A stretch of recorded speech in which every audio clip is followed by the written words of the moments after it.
Hello and welcome to this new session.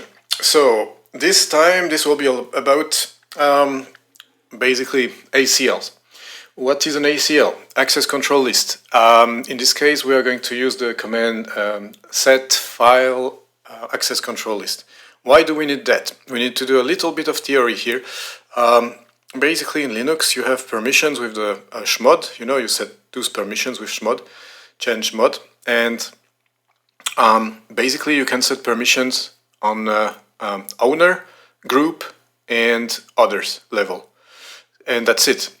The problem with that is that if you want some more granular permissions, well, then you're a bit limited. You're quite limited, and that's where these ACLs come in play. So you will want an ACL basically in case that we will have here, where a user should have specific rights and another should have other rights, other permissions, and we will change that in a granular manner. So we're going to follow this one. If you know what you're doing, this one goes very quick, gives you very quick points. So this is one that you should definitely not avoid. You should learn this one good and perform it quickly. Then it saves you time for the other more difficult tasks maybe. So we'll copy that. Look, we just copied that bit. And this is basically a file that's, this is a file that's taking care of the mounts and the disks at boot.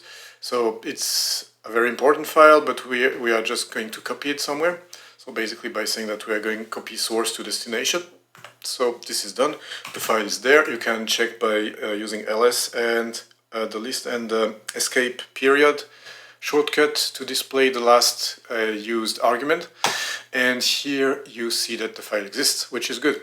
Now we can check its permission using the lsl with the L flag. So then you see the permissions, and you see that it's owned by root, so from the root group.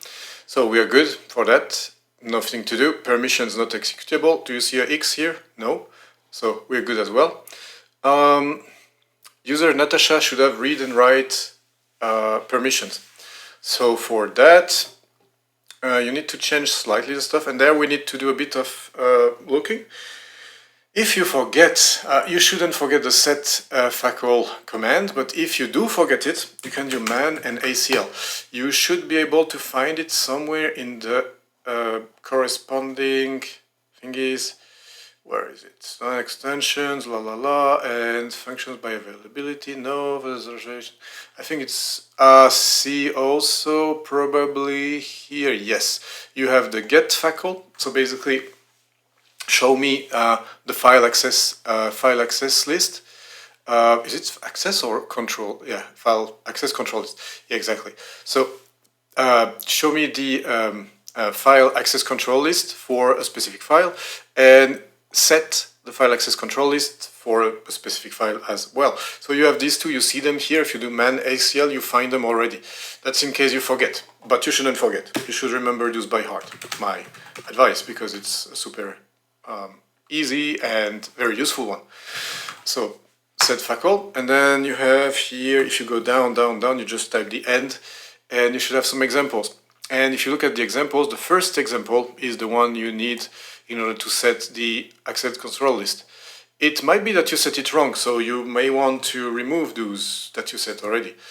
Anyway, in this case, it's not Lisa, but we want to give Natasha some rights, which is read and write. So we are adding the write as well as read. Basically, the syntax is -m for modify, I think, and user, column, Natasha user, and then column, and again the specific permissions you're giving. Then you need to specify the file, so we just copy it there, and I have it here, but I'm going to just do it. I pretend as I don't have the answer here, but yeah, I put it as a reminder. If you want to copy it also, you can make a screenshot or something. I might put it in the description. I try to do this also. So if we do this, then it's good.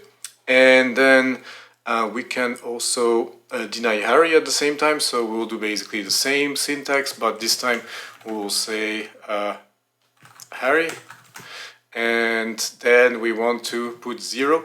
I think if we set nothing or a little dash, it's the same. Let's try like this. I think it works the same. than putting basically 0 or nothing. Let's try. And then we'll, let's say, we'll do a getfacl, and we will specify this.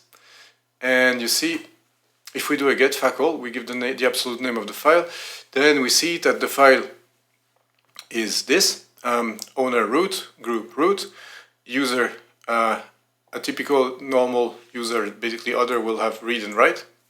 Harry will have no write at all, so you see it worked. And the user Natasha will have read and write. The group will have only read, the mask is RW, so basically if I give another user, he would get this by default, I think, something like that. And others have R. So also, in this case, we want to check, what did I miss here? Oh yeah, it should not be executable. Yeah, others read only. Others read only, are we good? Let's see, because other read only, yeah, it's already good. We can check it like this, or we can check it with the LSL, ls-l, and you see it has the little plus indicating that there is an access control list. And others, this is this part for others, it's only read. So we're good. Actually, this question is done. Yeah, and you see I put already this and this, here you have everything. And that's it for this lecture. It's very easy. You see, this one's super easy, very quick. Like, seriously, you read this, you do this in, I think I did it in 1 minute. So you do this in 1 minute, and then you have plenty of time for the other questions. There are some questions like this where you can go quick. This is one of them. Don't miss it. Easy points, take them. All right, and check, always check using the ls-l that everything is correct, and getfacl. Important to check what you're doing. Always check your work before you submit. Okay, and that's it for this lecture. Well, see you in the next one.